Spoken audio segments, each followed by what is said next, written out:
ശരീരം സാധാരണഗതിയിൽ പ്രവർത്തിക്കുന്ന രീതി വിശദീകരിച്ചുകൊണ്ട് നമുക്ക് തുടങ്ങാം. തലച്ചോറിനെ മുൻഭാഗം, പിൻഭാഗം എന്നിങ്ങനെ 2 ഭാഗങ്ങളായി തിരിച്ചിരിക്കുന്നു. മുൻഭാഗത്തെ വലതുവശമെന്നും ഇടതുവശമെന്നും വീണ്ടും തിരിച്ചിരിക്കുന്നു. തലച്ചോറിന്റെ വലതുവശം ശരീരത്തിന്റെ ഇടതുഭാഗത്തെയും തലച്ചോറിന്റെ ഇടതുവശം ശരീരത്തിന്റെ വലതുഭാഗത്തെയും നിയന്ത്രിക്കുന്നു. കൂടാതെ മറ്റു പ്രവർത്തനങ്ങളും നിർവഹിക്കുന്നു.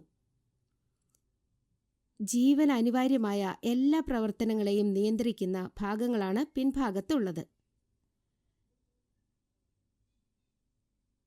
ശരീരത്തിന്റെ എല്ലാ ഭാഗങ്ങളിലേക്കും രക്തം എത്തിക്കുന്നതിനും അവിടെ നിന്ന് അത് സ്വീകരിക്കുകയും ചെയ്യുന്നതിന്റെ ഉത്തരവാദിത്വം ഹൃദയത്തിനും 2 തരം രക്തക്കുഴലുകൾക്കുമാണ്. ഹൃദയത്തിൽ നിന്ന് പുറപ്പെടുന്ന രക്തമാണ് ശരീരത്തിന്റെ എല്ലാ ഭാഗങ്ങളിലേക്കും ഓക്സിജൻ എത്തിക്കുന്നത്. ജീവന് ഒഴിച്ചുകൂടാനാവാത്തതാണ് ഓക്സിജൻ. ചുവന്ന നിറത്തിൽ കാണിച്ചിരിക്കുന്ന കുഴലുകളിലൂടെയാണ് ഈ രക്തം സഞ്ചരിക്കുന്നത്. ഈ ചുവന്ന രക്തക്കുഴലുകളെ ആർട്ടറീസ് എന്ന് വിളിക്കുന്നു. തലച്ചോറിന്റെ വലതുഭാഗത്തെ വിതരണത്തിന് 2 ചുവപ്പ് ആർട്ടറീസ് ഉണ്ട്. ECA അഥവാ എക്സ്റ്റേണൽ കരോട്ടിഡ് ആർട്ടറി തലച്ചോറിന്റെ ആവരണത്തിൽ രക്തമെത്തിക്കുന്നു. ഇനി ICA അഥവാ ഇന്റേണൽ കരോട്ടിഡ് ആർട്ടറി തലച്ചോറിന്റെ ഉൾഭാഗങ്ങളിൽ രക്തമെത്തിക്കുന്നു. അതുപോലെ ഇടതുവശത്ത് ECA തലച്ചോറിന്റെ ആവരണത്തിൽ രക്തമെത്തിക്കുമ്പോൾ ICA തലച്ചോറിന്റെ ഉൾഭാഗങ്ങളിൽ രക്തമെത്തിക്കുന്നു. തലച്ചോറിന്റെ പിൻഭാഗം വിതരണം നടത്തുന്നത് ബേസിലർ ആർട്ടറിയാണ്. വെർട്ടെബ്രൽ ആർട്ടറീസ് എന്ന് വിളിക്കപ്പെടുന്ന 2 ആർട്ടറീസ് ചേർന്നാണ് ഇതുണ്ടായിരിക്കുന്നത്. രക്തത്തിലെ ഓക്സിജൻ ശരീരത്തിന്റെ വിവിധ ഭാഗങ്ങൾ ഉപയോഗിച്ച ശേഷം നീല നിറത്തിൽ കാണിച്ചിരിക്കുന്ന കുഴലുകൾ ഈ രക്തത്തെ ഹൃദയത്തിലേക്ക് തിരികെ കൊണ്ടുപോകുന്നു. ഈ നീല രക്തക്കുഴലുകളെയാണ് വെയിൻസ് എന്ന് വിളിക്കുന്നത്. സാധാരണഗതിയിൽ ചുവന്ന ആർട്ടറീസ് നീല വെയിൻസിനോട് പരസ്പരം കൂടിക്കലരാൻ പാടില്ല എന്ന് മനസ്സിലാക്കേണ്ടത് അത്യാവശ്യമാണ്.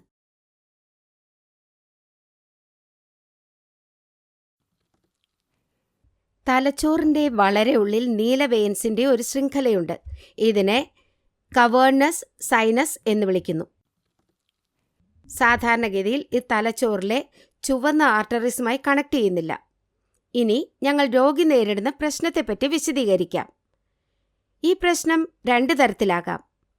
ആദ്യത്തേത്, ചില രോഗികളിൽ തലയോടിന്റെ അടിഭാഗത്തായി റോഡ് ആക്സിഡന്റ് മൂലമോ മറ്റോ പരിക്കുണ്ടെങ്കിൽ ചുവന്ന ഇന്റേണൽ കരോട്ടിഡ് ആർട്ടറിക്ക് ക്ഷതം സംഭവിക്കുന്നു. അത് കാരണത്താൽ ഈ ചുവന്ന ആർട്ടറി നീല വെയിൻസുകളുടെ ശൃംഖലയുമായി കണക്ട് ചെയ്യുന്നു. ഇത് സാധാരണമല്ല. ഡോക്ടർമാർ ഈ പ്രശ്നത്തെ ഡയറക്റ്റ് കരോട്ടിക്കോ കവേർണസ് ഫിസ്തുല അല്ലെങ്കിൽ ഡയറക്റ്റ് CCF എന്ന് വിളിക്കുന്നു. ആർട്ടറിയിലെ ഈ പൊട്ടൽ ഒരു പൈപ്പിലെ ദ്വാരം പോലെയാണ്. തൽഫലമായി ഈ ചുവന്ന ആർട്ടറിയിൽ നിന്ന് രക്തം നീലവെയിനിലേക്ക് ഒഴുകുന്നു. CCFൽ രക്തപ്രവാഹത്തിന്റെ ദിശയിലും സമ്മർദ്ദത്തിലുമുള്ള മാറ്റങ്ങൾ കാരണം ഒരു കണ്ണ് പുറത്തേക്ക് ഉന്തി നിൽക്കും. ഈ കണ്ണ് ചുവക്കുകയും കണ്ണീർ ഒഴുകിക്കൊണ്ടിരിക്കുകയും ചെയ്യാം. ഈ ലക്ഷണങ്ങളോടൊപ്പം രോഗിയുടെ കാഴ്ചശക്തി നഷ്ടപ്പെടാനുള്ള സാധ്യതയും കൂടുതലാണ്. ഈ അവസ്ഥ ഉടനടി ചികിത്സിച്ചില്ലെങ്കിൽ അവരുടെ കാഴ്ചശക്തി എന്നേക്കുമായി നഷ്ടപ്പെടും. രണ്ടാമത്തെ തരം, മറ്റ് രോഗികളിൽ തലയോടിന് ക്ഷതം സംഭവിച്ചിട്ടില്ല എങ്കിൽ പോലും ഈ പ്രശ്നം സംഭവിക്കാം. ചുവന്ന എക്സ്റ്റേണൽ കരോട്ടിഡ് ആർട്ടറിയും നീല വെയിൻസുകളുടെ ശൃംഖലയും തമ്മിൽ പരോക്ഷമായ കണക്ഷൻ ഉള്ളതാകാം ഇതിന് കാരണം. ഇത് സാധാരണമല്ല. ഡോക്ടർമാർ ഈ പ്രശ്നത്തെ ഇൻഡയറക്റ്റ് കരോട്ടിക്കോ കവേർണസ് ഫിസ്തുല അല്ലെങ്കിൽ ഇൻഡയറക്റ്റ് CCF എന്ന് വിളിക്കുന്നു. ഇൻഡയറക്റ്റ് CCFൽ രോഗിയുടെ കണ്ണിന് ചുവപ്പ് നിറമാകാം. ചികിത്സ ആരംഭിക്കുന്നതിന് മുമ്പ് രോഗിയുടെ കാഴ്ചശക്തിയുടെ അവസ്ഥ പരിശോധിക്കേണ്ടതുണ്ട്. ഈ അവസ്ഥ പരിശോധിക്കാനായി 3 തരം ടെസ്റ്റ് ഉണ്ട്. പ്രശ്നത്തിന്റെ കാരണം കണ്ടെത്തുന്നതിനായി ചെയ്യുന്ന ആദ്യത്തെ ടെസ്റ്റാണ് CT സ്കാൻ. CCFന്റെ രോഗനിർണയം നടത്താൻ സഹായിക്കുന്ന അസാധാരണതകൾ ഇതിന് കണ്ടെത്താനാകും. MRI സ്കാൻ എപ്പോഴും ആവശ്യമില്ല. പക്ഷേ ഒരു CT സ്കാൻ കൊണ്ട് മതിയായ വിവരങ്ങൾ ലഭിക്കാത്തപ്പോൾ രോഗി ഒരു MRI സ്കാനിന് വിധേയനാകേണ്ടി വരും. അങ്ങനെ രോഗിയുടെ അവസ്ഥയെപ്പറ്റി ഞങ്ങൾക്ക് വ്യക്തമായ ധാരണ ലഭിക്കും. CT സ്കാൻ, MRI സ്കാൻ എന്നിവയെ അടിസ്ഥാനമാക്കി CCFന്റെ സ്ഥാനം കണ്ടുപിടിക്കുന്നതിനായി ഞങ്ങൾ ഒരു ആൻജിയോഗ്രാം ടെസ്റ്റുമായി മുന്നോട്ടു പോകും. ആൻജിയോഗ്രാം ടെസ്റ്റിനായി ഒരു സൂചി സാധാരണയായി വലത് കാലിന്റെ ആർട്ടറിയിലേക്ക് കടത്തുന്നു. ഇതിലൂടെ തലച്ചോറിലെത്തുന്നതുവരെ ഒരു കാത്തറ്റർ ട്യൂബ് ശരീരത്തിലെ ആർട്ടറീസിലേക്ക് കടത്തിവിടുന്നു. കോൺട്രാസ്റ്റ് എന്ന് വിളിക്കപ്പെടുന്ന ഒരു ദ്രാവക പദാർത്ഥം കാത്തറ്റർ ട്യൂബിലൂടെ തലച്ചോറിലേക്ക് കയറ്റുന്നു. ഈ ആൻജിയോഗ്രാം ടെസ്റ്റ് തലച്ചോറിലെ രക്തക്കുഴലുകൾ കാണാൻ സഹായിക്കുന്നു. ചിത്രങ്ങൾ DSA റൂമിനുള്ളിലെ സ്ക്രീനിൽ എടുക്കുന്നു. ഈ ചിത്രങ്ങൾ അവസ്ഥ വിശദമായി കാണിക്കുന്നു. ഇനി ഞങ്ങൾ ലഭ്യമായ ചികിത്സാ ഓപ്ഷനുകളെപ്പറ്റി വിശദീകരിക്കാം. ഞങ്ങളുടെ ഡിപ്പാർട്ട്മെന്റിൽ ഞങ്ങൾ രക്തക്കുഴലുകളുടെ ഉള്ളിലായി ഒരു ചികിത്സ ചെയ്യുന്നു. ഈ തരത്തിലുള്ള ചികിത്സയെ എംബലൈസേഷൻ എന്ന് വിളിക്കുന്നു. അതിനായി ഞങ്ങൾ രോഗിയുടെ തലയോട്ടി തുറക്കുന്നില്ല.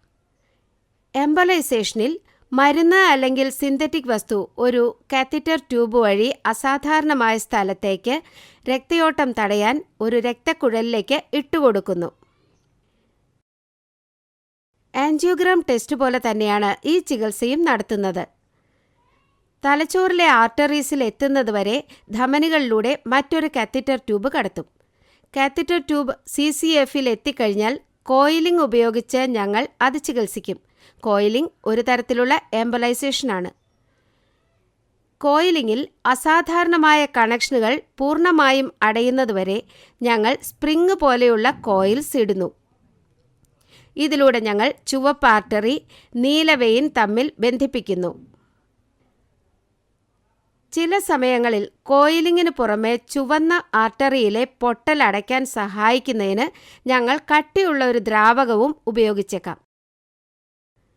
CCFൽ ഒരു സെഷനിൽ പൂർണ്ണമായും അടയ്ക്കേണ്ടത് അത്യാവശ്യമാണ്.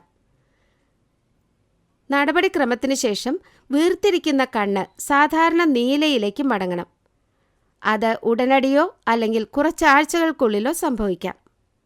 എന്നിരുന്നാലും രോഗിയുടെ കാഴ്ചശക്തി വീണ്ടെടുക്കുന്നത് നടപടിക്രമത്തിന് മുൻപുള്ള കണ്ണിന്റെ അവസ്ഥയെ ആശ്രയിച്ചിരിക്കും. ഈ ചികിത്സയ്ക്ക് ചില അപകട സാധ്യതകളുണ്ട്. ആർട്ടറി തുളയ്ക്കുന്ന ഭാഗത്ത് കാലിൽ രക്തം ചെറുതായി കട്ടപിടിക്കാം.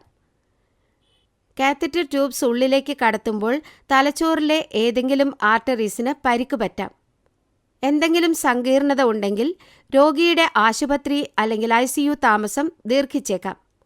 സുഖം പ്രാപിക്കാൻ അവർ കൂടുതൽ സമയമെടുക്കാം. രോഗിയുടെ അവസ്ഥയും അതിനുള്ള ചികിത്സയും മനസ്സിലാക്കാൻ ഈ അവതരണം നിങ്ങളെ സഹായിച്ചു എന്ന് ഞങ്ങൾ പ്രതീക്ഷിക്കുന്നു.